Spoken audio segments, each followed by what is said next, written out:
Hello, ladies and gentlemen, boys and girls, and welcome to another episode of Second Take Cinema, coming at you from the glorious Impala Films headquarters in sunny Southend-on-Sea. As always, I am your host, Jamie Evans, and I am joined, as always, by Mr. Rory Jocelyn. Hello, everyone. Ladies and gentlemen, today we are going all the way to B-Movie Town. We're not even pretending to be a big budget film at this point. We are going all the way to B-Movie Town, to a film I first saw when I was about 16 or 17 years old. Ladies and gentlemen, today we're giving a second take to Zombie Strippers.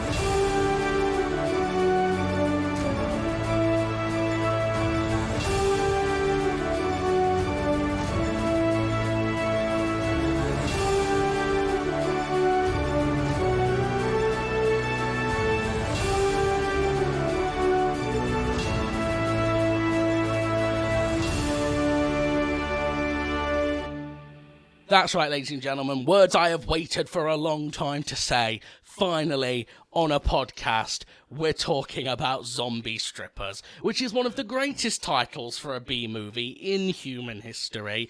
It's good for a B-movie because This has what it says on the tin. Yeah. I mean, it doesn't lie to you. In this, you've got honeys. They bumble around. There's plenty of bees in this B-movie. Never mind. Anyway, this is a film from 2008. It is directed by Jay Lee, who unfortunately I don't know if he went on to do anything else. I think it's Jay-Z's brother in it. I hate you. I hate you so much. This is directed by Jay Lee. It stars genre icon Robert Englund, who you may know as Freddy Krueger in the Nightmare on Elm Street movies, along with Jenna Jameson, who you may know from a whole different kind of movie. Roxy Saint, Penny Drake, and Jennifer Holland, who you may know now as the real-life... No. Who you may now know as the real-life wife of Mr. James Gunn. Ooh. And she's in a whole bunch of those DC movies. Is she? Who did she play? I don't know her character's name, okay? She is James Gunn's wife. I know that she's in... I know she's in his Suicide Squad. She's in Peacemaker... And I think she's in Black Adam as well. Right. I am going to quickly look up her character's name. Amelia Harcourt, she plays. Right. So, as you can imagine, this film critically did not get the best reception. Is it not on the same level as 2001: A Space Odyssey, Jamie? I haven't seen 2001: A Space Odyssey, but do you know what? It's not that similar, I'll be honest. I reckon this is probably a more fun movie. Because I've always heard 2001 is quite a heavy movie. Yeah, it's a pretentious, thought-provoking piece for 2.5 hours. Yeah. So if you're after quick-fire, cheesy entertainment, this definitely does take the crown from 2001. Is it earned pretension? Because here's the thing, we're actually going to do a film. I think it is earned, but obviously you'll make your own decision when you see the film. Because we're actually going to do a film at some point on STC called Perfect. I'm going to make myself watch it again. It is one of, if not the worst movie I have ever seen in my entire life. I possibly hate it more than I hate Apocalypse Now. Right. And the thing I hate about it is it thinks it's smart, and it's really not. It's just dull. Right. Really fucking just people dull. Staring into space. Yeah, and I hate unearned pretension. Yeah. Anyway, you want to talk a little bit of pretension? There's a little bit of pretension with Zombie Strippers. The director... really? Well, there is. So the director and writer, which is the same guy, has always claimed that this film is loosely based on the French theatre of the absurd play Rhinoceros by Eugene Ionesco. Now, I've done Rhinoceros before. I actually really like Rhinoceros, the play. I've read it. I did monologues for it at A-level. That is a play in which it's set in a French village, and one day one of the villagers wakes up and they're a rhinoceros. And the other villagers are all like, hey, that's cool, that's cool. And one by one, they all become rhinoceros. Feeling quite horny. Seriously, stop it. Oh. One by one, they all become rhinoceroses too. Except the main character, Barange, who does all these eloquent speeches about why individualism matters and things like that. Before ultimately realising being an individual is lonely, and he... what's it called? He suddenly decides he wants to. Yeah, he wants to join. He wants to join the group. Yeah, but it's too late. They move on. They travel away as a herd and leave him alone in this town. Right. And he literally has this. I did his ending monologue at A level where he's like breaking down. He's like, "No, please, please take me with you." Sorry, did you say his name was Barange? Barange. Which is basically in English would be Borange. Yeah, but that is why one of the strippers in this is named Barange. Right. You know, the one who... I wasn't listening to their names, I'll be honest. The very pretty one, played by Jeanette Souza, who I've not seen in anything else. But the pretty one who was... Who was like, never call me an optimist. Yeah, that one. Yeah. Yeah. Yeah, that one, yeah. That one. Stop making it creepy. Oh. It's already a film about strippers. You don't need to make it any creepier. Tell me more about Borange. And there are several allusions to the play in this, including the fact... you say allusions, that makes it sound like they're subtle. They're subtle as a gun. So, for starters, the strip club is called Rhinoceros. Robert Englund's character is called Ian Esco, as in Eugene Ionesco. And there are speeches that I'm pretty sure are paraphrased straight from the book. Yeah, because they don't fit in with the rest of the dialogue. There's like all of a sudden a character will suddenly like start lyrical about fatalism and things like that. Yeah, but not in the same language as the rest of the film. Not in a way that actually suits their character. Yeah, which I think is meant to be the joke. Yeah. But I'm not sure entirely works. I think that's funny if you're the writer and you know that's the source. But I think most people watching it would just be like, "What the fuck's going on now?" The film received mixed reviews from critics, is how Wikipedia phrases it. On Rotten Tomatoes, it does have 39%, which I thought would be lower. And that's higher than a lot of VGMP movies. Is that critics? 39%, or is that audience? It doesn't say. Is that the mix of reviews? Maybe. The site's consensus states, though intentionally campy, Zombie Strippers suffers from poor execution and never rises above its silly premise. It has been criticised for having poor production value and poor execution, whilst recognising its intentionally camp style and its attempt at satire. I will say, I just want to take one thing there before you move on with it. Yes, it does look really tacky low budget, but it is very clearly very low budget. So we'll get to specifics when we get into it. But actually, I think saying that it looks low budget when you know it's low budget seems kind of mean. Yeah. Mean spirited. Oh, it's not. It doesn't have enough money behind it to be worth my time. And there are people who feel that way. There are, I know. And lastly, Ebert and Roper, who I cannot believe even know this film exists, stated, it looks terrible, doesn't work as camp, and it doesn't work as low-budget crap either. So I first saw this film when I was about 17. Because this was your recommendation, not mine, I hasten to add. Yes, I don't think you'd ever even heard of this film. I assumed a film like this existed, though I'll be honest, if anyone went, have you ever seen Zombie Strippers, I would have assumed it's literally just porn. And no. I bet there is. I bet there's a porno. Well, it's probably like Zombie Strippers with a Z. Yeah. Yeah, definitely. Yeah. I got this. Funnily enough, I bought this on DVD in Tesco. Tesco? Yeah. This came out on DVD in Tesco in Mansfield. I mean, in Mansfield. Not in a funny case where it was hidden from people either. I mean, it was full on the new releases DVD shelf, just there. Well, I've got your DVD here. With the tagline, they'll swallow your soul, anything else will cost you. Which is, of course, a reference to... do you know what film it's a reference to? 2001: A Space Odyssey. No, go on, you know this, we've seen it. I'll swallow your soul, I'll swallow your soul. Swallow this. Evil Dead 2. Oh, I don't remember a lot of Evil Dead 2, I'll be honest. It's not that memorable. The pain. Okay, you actually do need to take that back. No, I take it back. I don't want to really upset you. So I bought this for two reasons. One, I'm a big fan of Robert Englund's work because I love Nightmare on Elm Street. They've even put his gurneying smile on the box, Yeah, which is of his course you sale do. point. And two, because I was a 17-year-old boy and it has Jenna Jameson on the front Hang cover. on, I know it's Mansfield, but there are still laws. I'm looking at your DVD. It's It rated says 18. Yep. You were 17. Yep, I was with my mum and she bought it for me. Because sometimes my parents are good parents. I mean, good parents is a questionable, but but certainly hooray for you, I suppose. Yeah. Having said that, my parents bought me Mortal Kombat, which was rated as a 15 on the Amiga when I was like 8. So, but slightly different. But then still age rated. I think I got away with it because she didn't know who Jenna Jameson was. I think.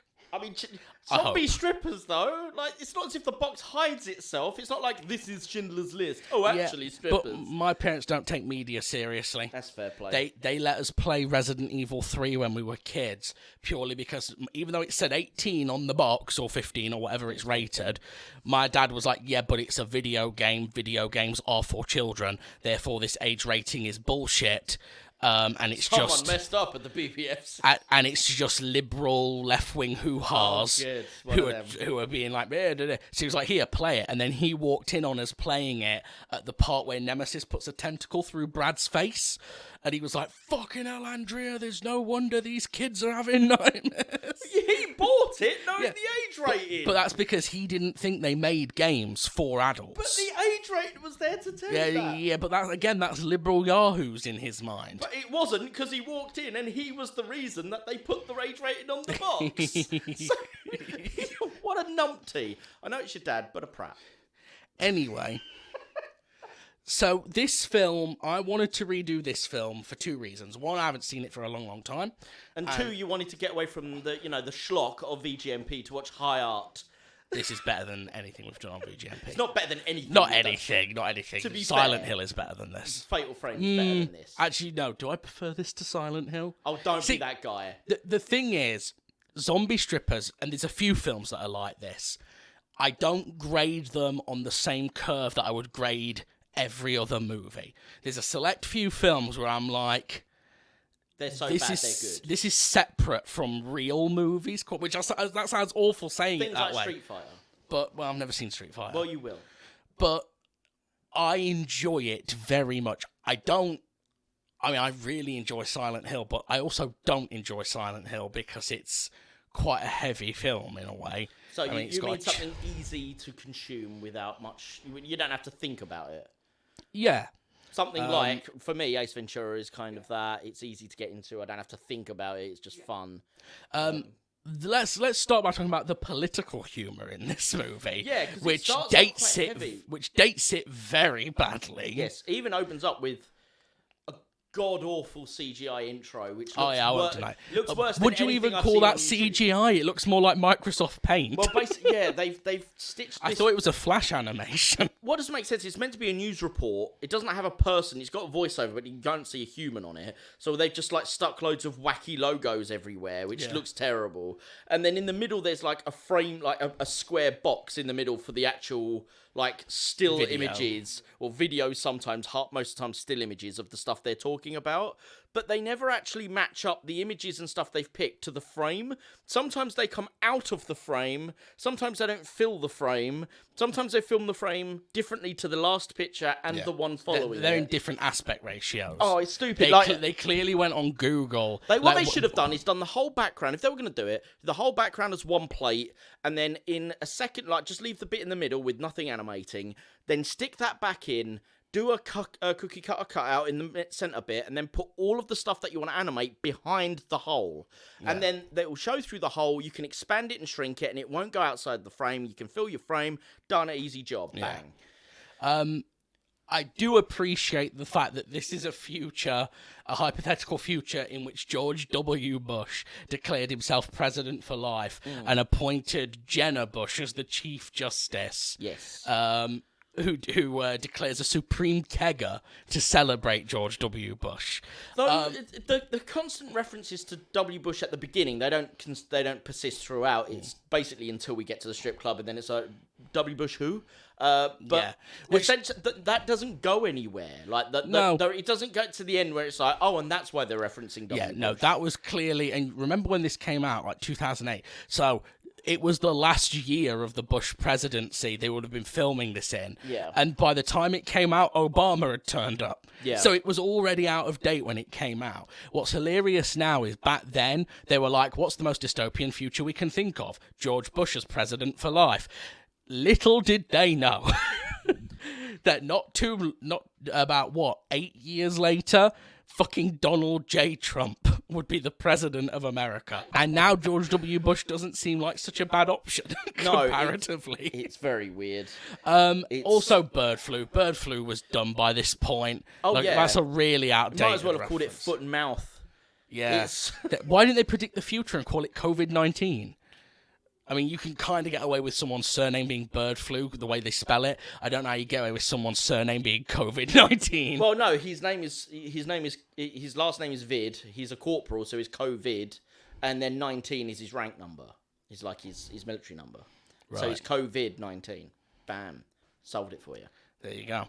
Anyway, so there's the whole. Let's break this film into chunks and talk about what I like to think of as the prologue, which is all the stuff in the science lab thing that clearly is not a real science lab. It's clearly like a school during the school holidays that they were allowed to go in and film in a couple of rooms.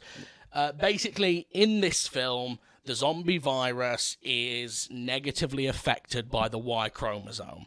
So when it passes from woman to woman, it stays more pure, they don't degrade as fast, and they keep their intelligence. Yes, whereas men just become stereotypical zombies. Yes, and if a man bites a woman, they become stereotypical zombies as well. The thing that doesn't work from this narrative point is at the beginning it stated that the reason that the virus exists is that it was designed to basically boost soldiers into being super soldiers.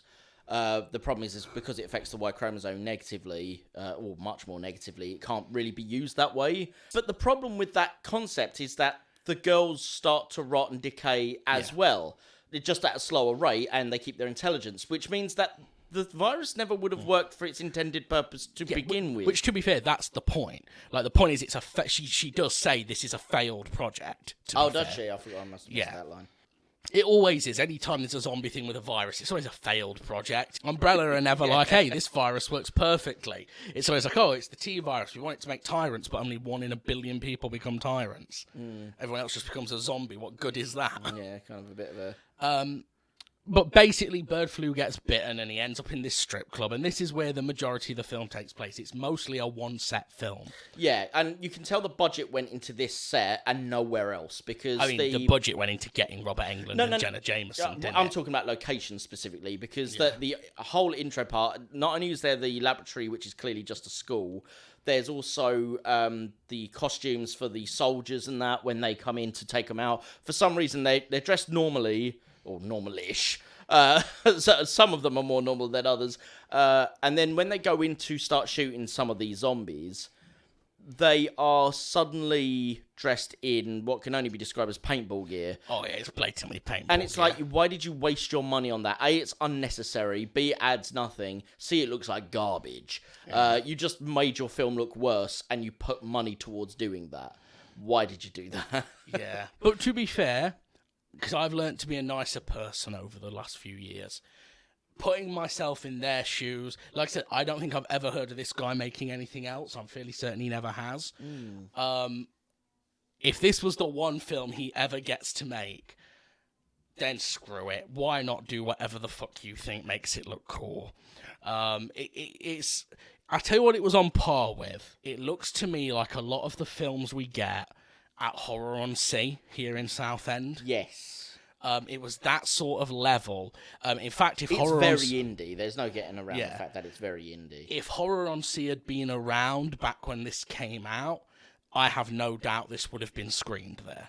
Yes. To be fair, he put the budget where it was needed, because while the intro is garbage and while the outro is garbage, the bulk of this film almost entirely takes place in the strip club.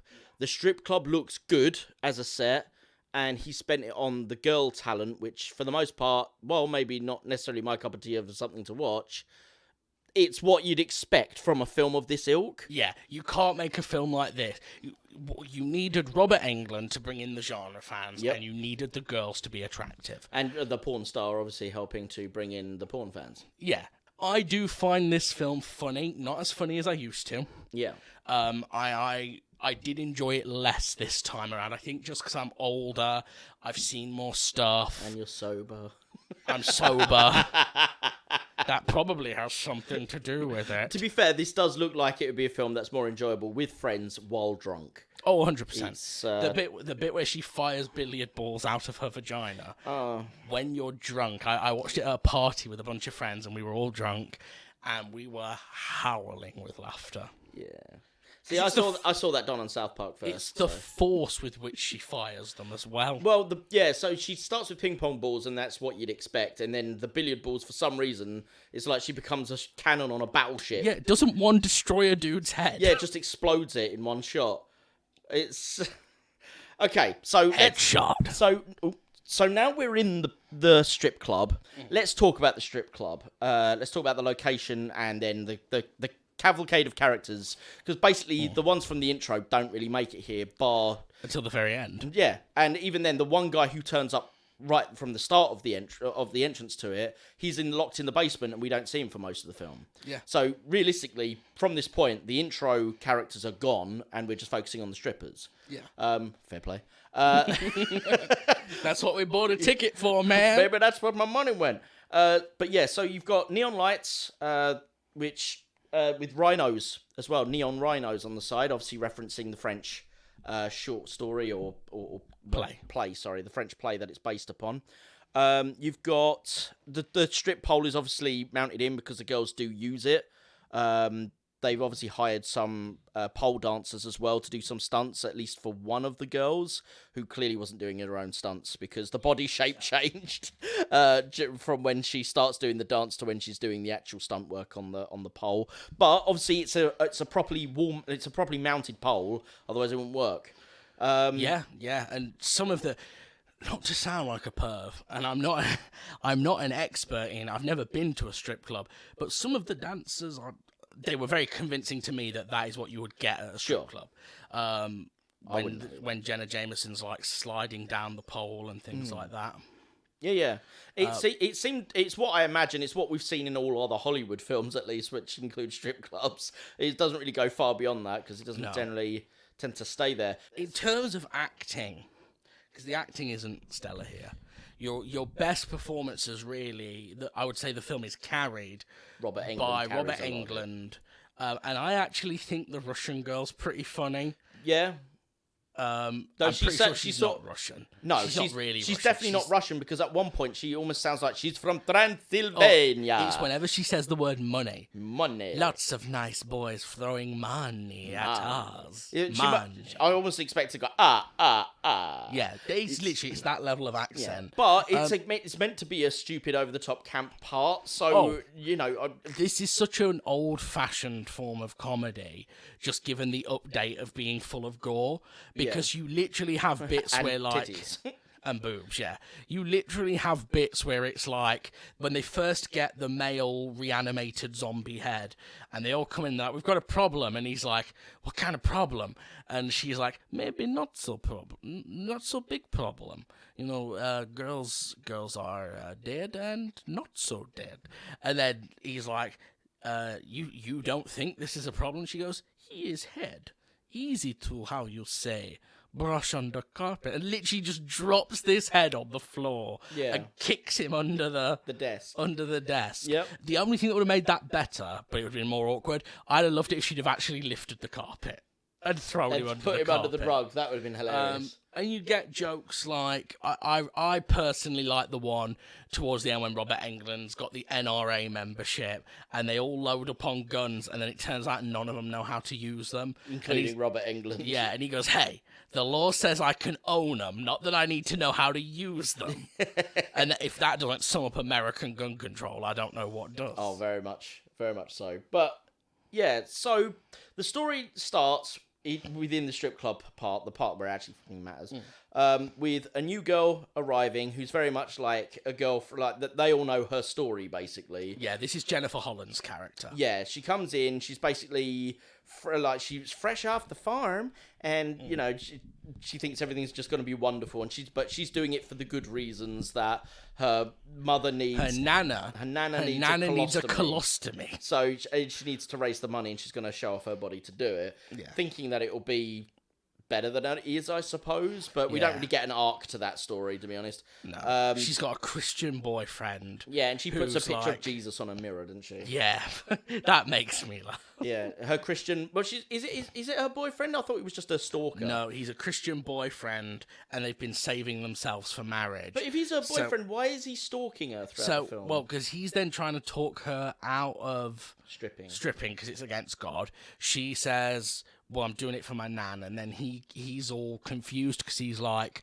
on the one hand, you're doing it for a Christly reason, but on the other hand, the road to hell is paved with good intentions. Anyway, she finally goes, look, I'm doing this, and he goes, well, if you're doing it, I'm going to watch. But he doesn't want her to know he's watching, because now he's sinning too. Yeah. Which is why he's trying very unsuccessfully to stalk her. It's why when she's dancing on the stage, he keeps hiding behind that other guy, right? But really badly, like you could clearly see him. But basically, Jenna Jameson ends up becoming a zombie. Yeah, she gets bitten by bird flu. He jumps at her, rips her throat out. So what is quite a good scene it's a one take. It's Robert Englund, the DJ, and the Romanian woman. Russian woman, whatever. And I think Paco there. I think Paco's there as well. They all drag her into this back room. They lock bird flu in the basement. Yeah. I like the bit where they're like, he's fucking dead, and he opens his eyes and goes, no, he's okay. Yeah. But they drag her into this back room, and they're like, basically Robert Englund is going through the motions of, right, this is what we're going to do. Like, we're going to have to bury the body. None of us can talk about it. And he's basically talking about how they're going to cover up the murder. Because they don't want the reputation of that happening. And while they're talking, she gets up and she just storms out past them. And he's just like, oh. But because it was done in one take, I did appreciate that shot. In that it was all done in one take, so the timing had to be quite specific. Yeah. Don't get me wrong, it's not the most technical shot. No. But I did like the fact that it didn't keep cutting and chopping everywhere. It gave the by holding the shot, it gave the actors time to build the urgency and also space for the reanimation to breathe. Yeah. So I quite like that. And basically what happens, much like in the play Rhinoceros, it turns out that the gentleman audience much prefers Jenna Jameson in her zombified form. Yes. As opposed to her human form. And she becomes a massive hit. I hasten to add, she doesn't heal up. The throat rip is still there, and it stays there, and it actually decays with her as the film progresses. There's a bit I find funny where she's trying to staple it back together. Yeah. And cover it all up with makeup and not doing a very good job of it. And basically, everyone becomes so obsessed with the zombie stripper that they just lose all interest when the human strippers go on. Yeah, they can't deal with normal strippers anymore. That's not good enough. Yeah, it's not good enough for them anymore, man. They need the hard stuff. Yeah. They need the hard... once upon a time, just simple missionary was fine, but now I need to be chained up and have hot wax stripped on my balls, man. Is that from a film, or is this a personal confession? No, that's just me making something up. Okay. It's escalation is what I'm getting at. Sure. But anyway, so then, much like in the play where one by one the townspeople become rhinoceroses, one by one the strippers start asking Kat, which is Jenna Jameson's character, to turn them into zombies. The first one doesn't. She jumps on the goth girl, doesn't she? The goth girl doesn't ask. The implication is she did. So she comes in. She doesn't actually ask. Yeah, she comes in. Jenna Jameson turns around and grins at her. And then it cuts to them all in the thing room, and she's got the scarf on. And when they pull off the scarf to see the bite, they're like, oh, great, of course you gave in. And she acknowledges that she did. Right. But yeah, you're right. You don't see the bite take place. See, all right. Because I like that. I thought that was just them being bitches, and she didn't ask for it. To be honest, like that's the problem. Is like I don't assume subtlety of a film like this because, let's be honest, it's a bit shit. I like the line where they're like, of course you did this. Cat says jump and you say how high. And the other girl goes, she says zombie and you say how dead. That was a terrible line. I like that. No, that would, if we were doing a VGMP, that would be in a worse line. No, the worst line is coming up. When he's like, she's as cold as the dead flesh of a stripping zombie. That's the worst line in this film. That would also be a worse line. That is atrocious, I'll give you that. This film has a few terrible lines. Yeah. Does any of the philosophical quandary that they try and doesn't do work? No, it's awful. It feels tacked on, it feels hashed. Like, just basically they were like, oh, well, this is garbage, but like, let's put this in and just shove it in. If you're going to do that, fine, but you need to go one of two ways. If you're going to try and make it comedic, then they need to sort of... Your camera work needs to show that they've changed gear. It's almost like... so, take Marx Brothers in Animal Crackers. There's a bit where Groucho Marx is suggesting a bigamy relationship with two women, like marrying two women simultaneously. One of which goes, but that's bigamy. He goes, yeah, well, it's bigamy too. Yeah, I knew you'd hate that joke. But anyway, there's a bit where they're talking about going, oh my god, this is weird. And he suddenly looks down and just goes, excuse me while I have a strange interlude. And he walks forward and then just talks to camera.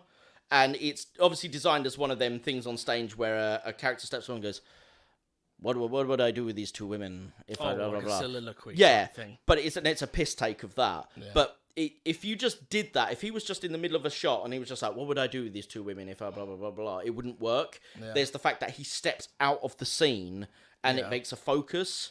Because the dialogue doesn't match, you have to do that, and they didn't, so it didn't really... It just felt like the writing tailed off, and he just basically copied from someone else's work. Yeah. The other way to do it is to rewrite the words to sound more in line with how each girl would talk. Yeah.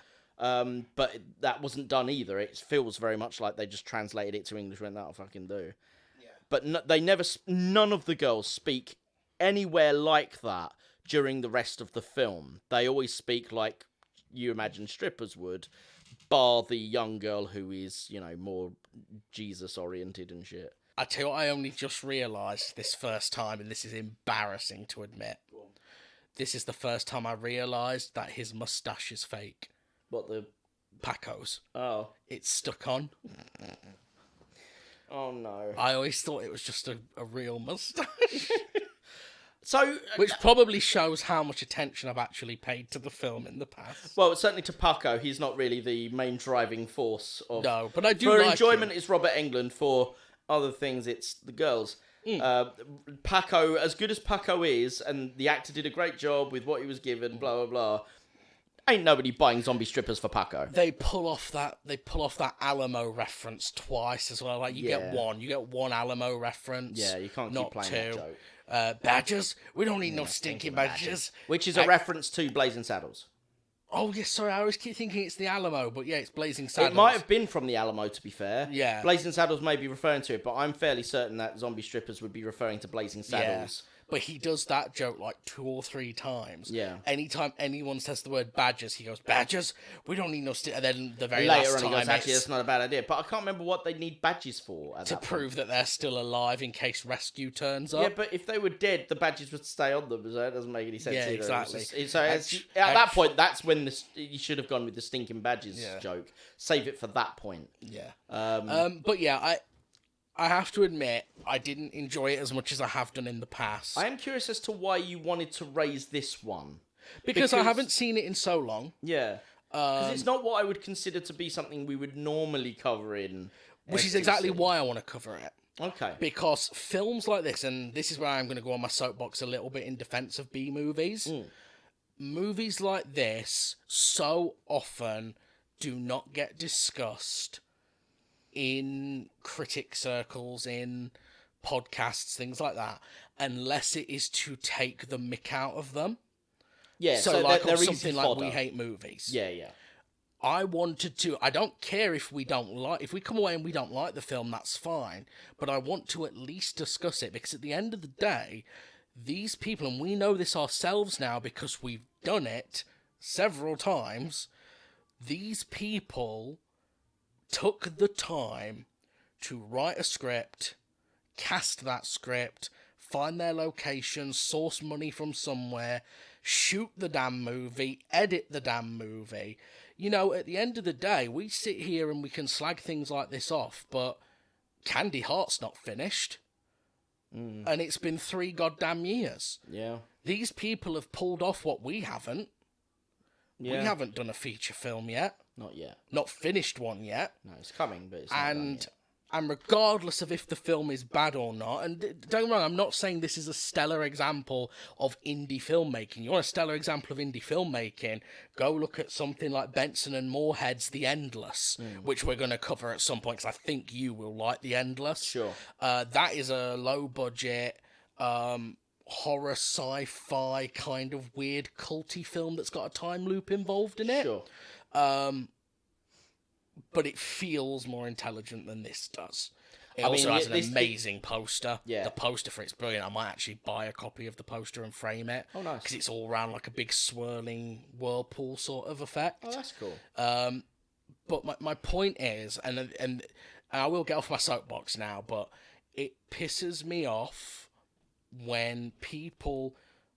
Bear in mind that 99% of people will never even attempt to make a film, or even attempt to do anything like this in their life. Something of this scale. 'Cause, regardless of the fact it's a B movie, it's like when you do a B movie, it's such a large scale undertaking that even cheesy, crappy B movie, even like the worst of the B movies, had to have some effort behind it. You can't just walk through or waft your way through a feature film B movie. Most people go their whole lives never finding something they're passionate about and just doing the existing. You know, they get up, they go to work, they come home, they go out on a Friday night, and that's fine. That's fine. If that is what you want for your life, great. Because I believe you only get one life and you should do whatever makes you happy with that life. Yeah. But I also believe that the small percentage of people who choose to pursue a dream, whether it's filmmaking, music, arts and crafts, writing, dancing, whatever, they deserve to at least be given the time of day. Okay. And not dismissed immediately. Sure. The only reason I do VGMP is that belief. Not because of the high quality filmmaking. No. Because I would not be sitting through VGMP. You know, in like season 3, how hard it was for me to keep doing VGMP. Because you nearly quit at season 2. Yeah, we did a run of really bad movies. Yes. And the only reason I keep going is because I do believe that these films that don't ever get mentioned... Like, yeah, we've done ones that everyone knows, like Resident Evil and Super Mario and stuff. Sure. But things like Sega Hard Girls... Yeah, no one has ever even fucking heard of it. Yep. And it wasn't very good. But, anyway... So I'm going to get off my soapbox now. Sure. But that was why I wanted to do this film, was 1, to see if I still enjoyed it. Sure. 2, because of that. And 3, because I thought it would really push your limits. I mean, to be fair... I didn't think you would like this. I didn't go in being like, oh, Rory's going to end up loving this film. No, it's garbage film. I didn't like it. But, you know... Were there any bits that got a chuckle out of you? Yeah. No, like, the thing with me is... Oh, the bit where Robert... A lot of garbage movies, I will still enjoy. Yeah. Like, I've got a higher... Weirdly enough, I've got a higher tolerance for that than you. And while I'm a lot more...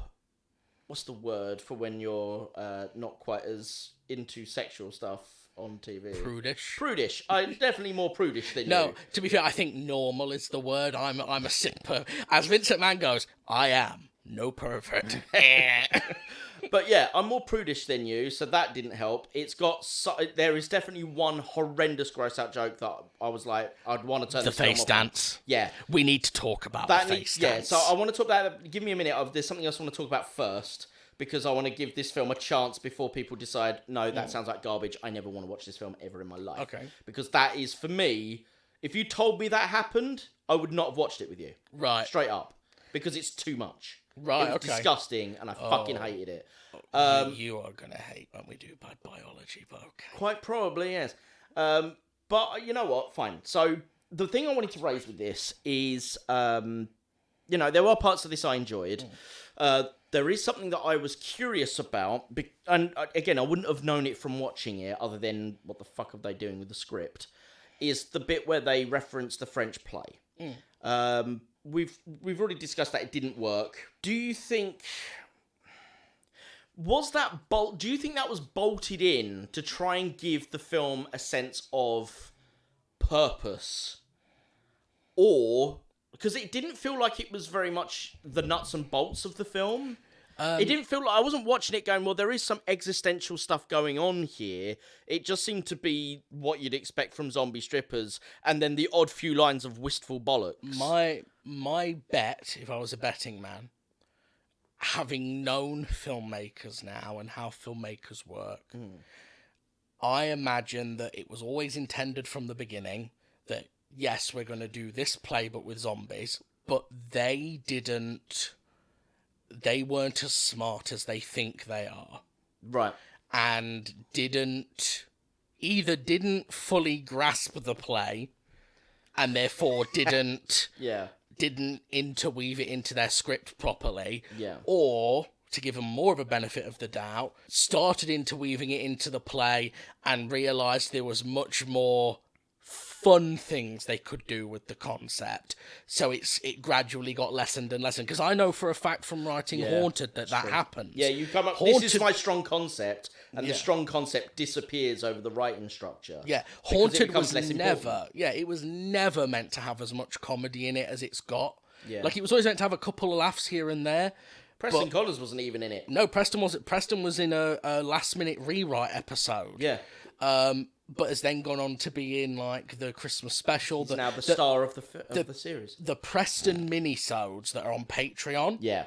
That is as far removed from what I thought Haunted would be as it's possible to get. Yeah. It's just pure comedy, isn't it? It's just pure comedy. It's got nothing to do with ghouls and ghosts and goblins. Yeah, except outside of the fact that Preston mentions them, which isn't the same as actually showing them, because all of the ones he mentions don't exist. Yeah. Like his girlfriend being a shapeshifter. Yeah, it's Preston building rockets and things like that, which is ridiculous. Yeah. Where would he get the funding to build a rocket? Well, that's why he's only built the one.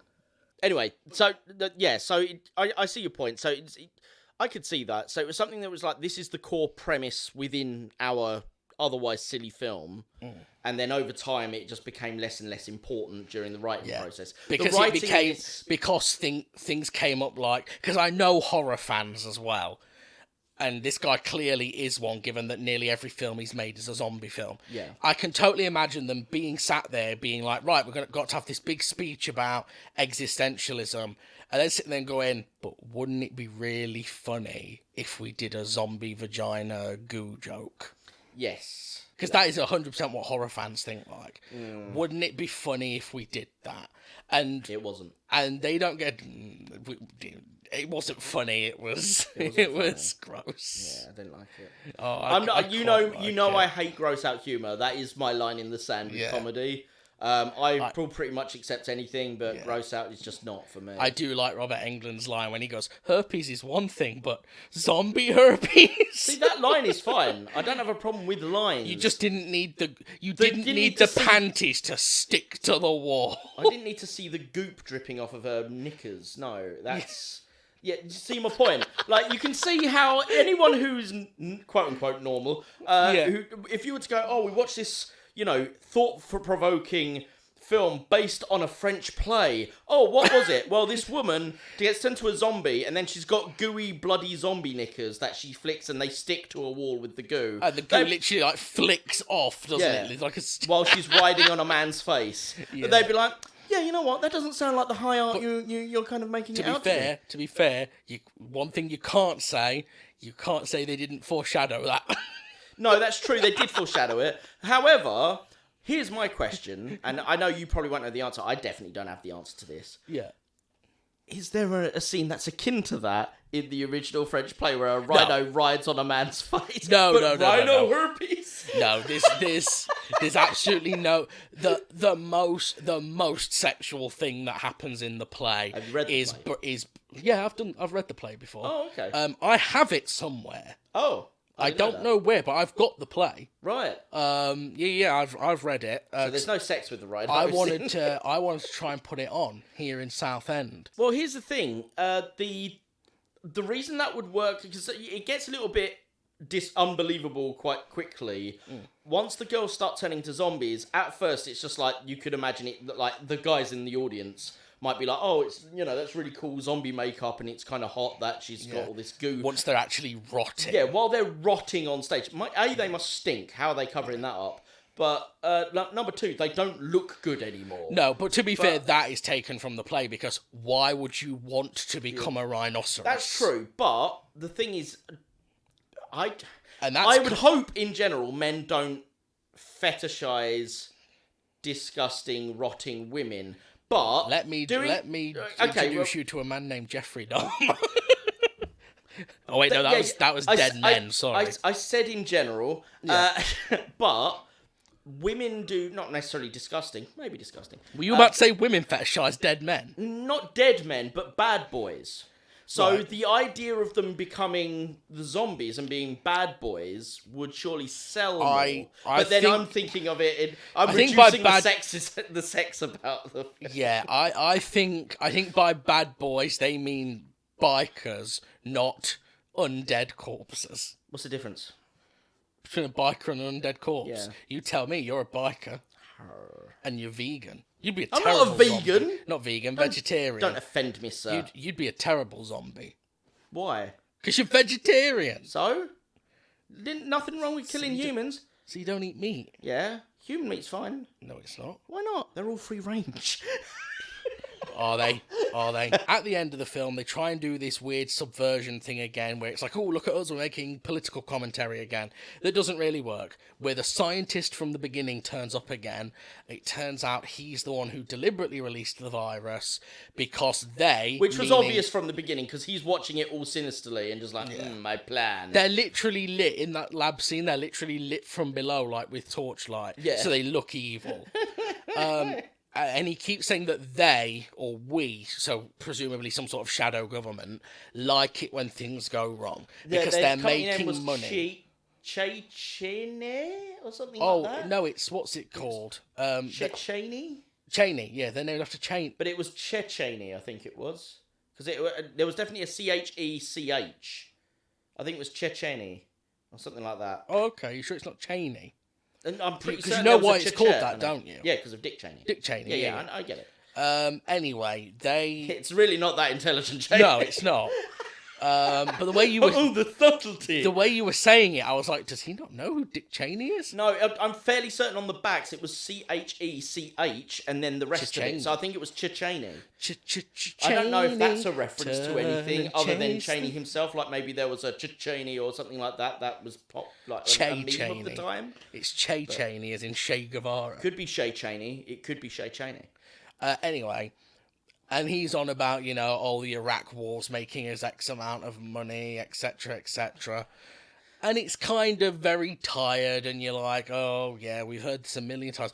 The only line I like is I do like it when he lights up a cigarette, and he looks at the cast, and he just kind of goes, you kids should take up smoking.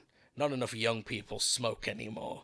It's so fucking cool. Yeah, so I did like that line because that's a way of using your bad actors. I don't mean that he couldn't act. I meant like villain characters, should I say? Using your villains to say something subversive to the audience. That's the smartest line in the film because of that. And it's it's one line. This film is not very smart. Even though it should technically have smart origins because of the French play, it has none of it. The smart origins don't connect. I mean, I feel like somewhere they probably deleted a bunch of Baronge scenes, because Baronge is the one who is mostly quoting the book, isn't she? Yeah. She's the one who has this existential meltdown where she's sitting there going, I mean, you see her being like, we should destroy them. No, join them. No, destroy them. Join them.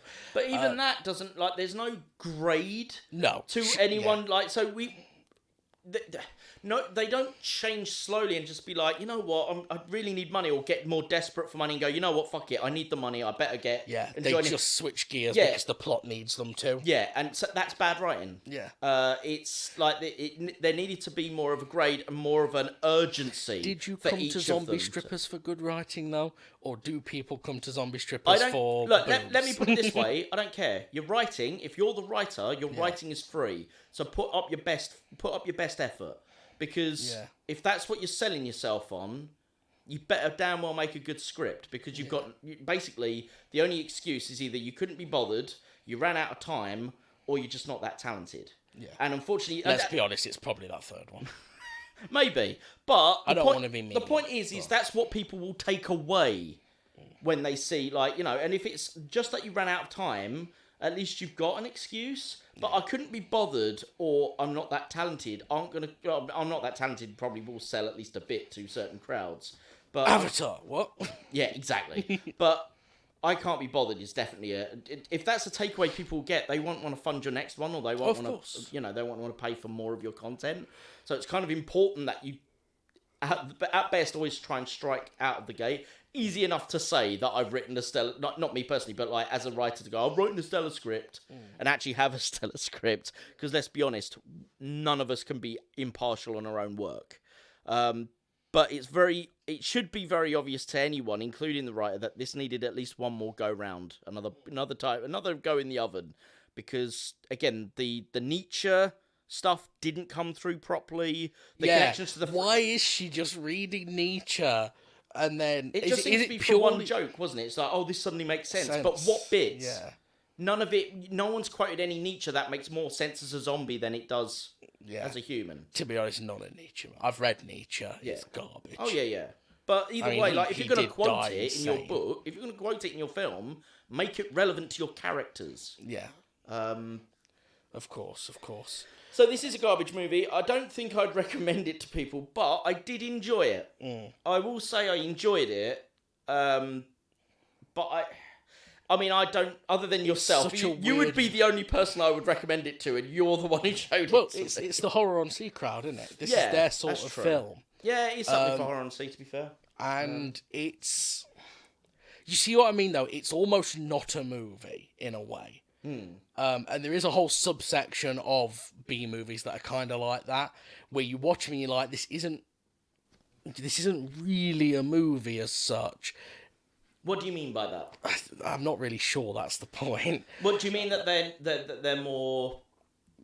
I think I mean that they are so low budget that you can only grade them in relation to each other.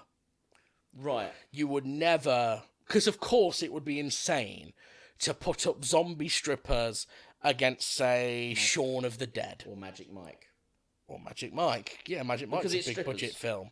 Strippers. That's why I went with it. It would be insane to do that. I haven't seen any of that. Oh, no, I've seen Shaun of the Dead. I'm going to say you've seen Shaun of the Dead. Because both Shaun of the Dead and Magic Mike had decent budgets behind them. They had experienced directors, experienced producers. Experienced crew. Real actors. I mean, half the cast of this film are porn stars. Yeah. Which, they're very good at what they do, I'm sure.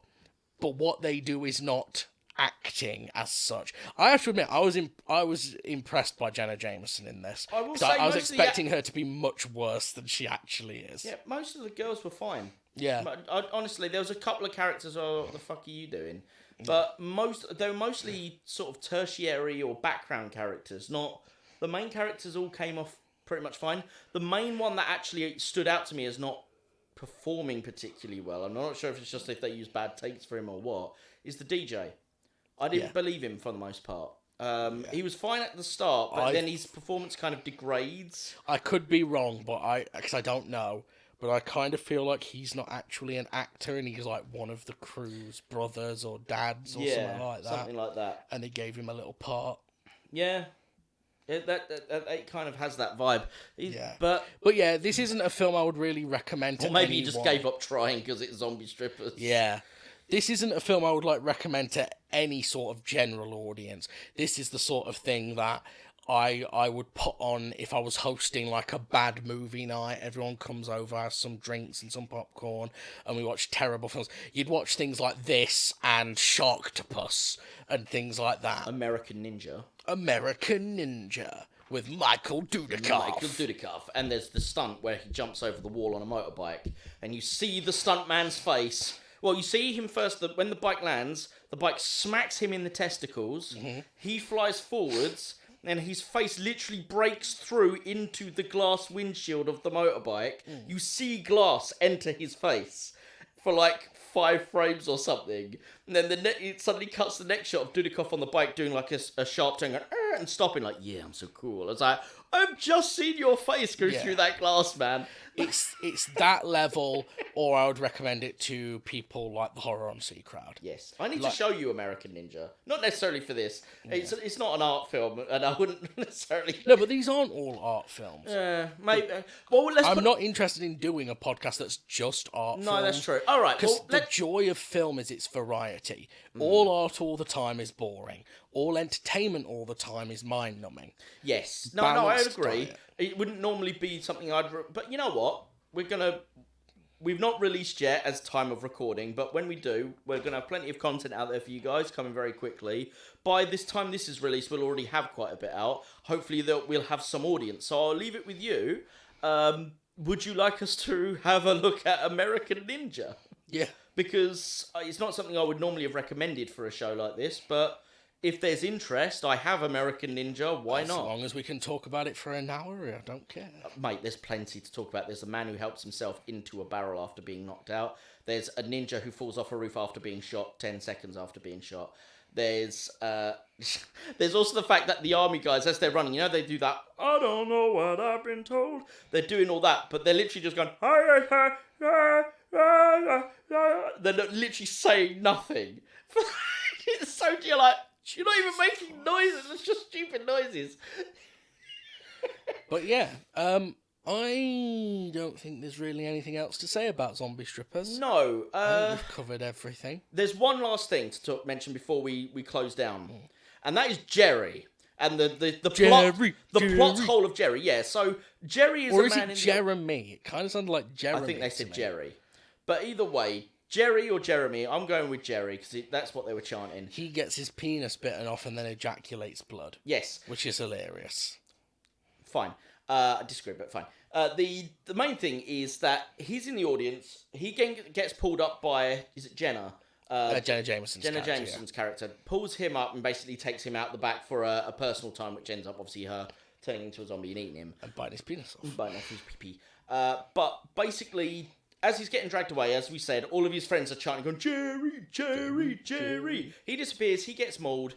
They hear him scream and start chanting again. Because they think he's getting like the best blowjob of all time. He then gets locked in the cellar, and she comes back out, and it's like almost a day or something has passed. And no one's noticed. No one gives a shit. Jerry's not come back, and no one cares. Because these men are enticed by zombie boobies.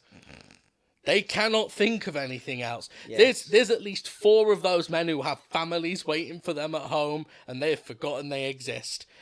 That ginger guy who runs out of money and he writes the check instead. Yes. At home, he's got little Timmy and little Sally, and they're going, Mommy, where's Daddy? He's been gone for so long. He's been gone for 6 years. And Mum's like, I don't know, honey. I just don't know.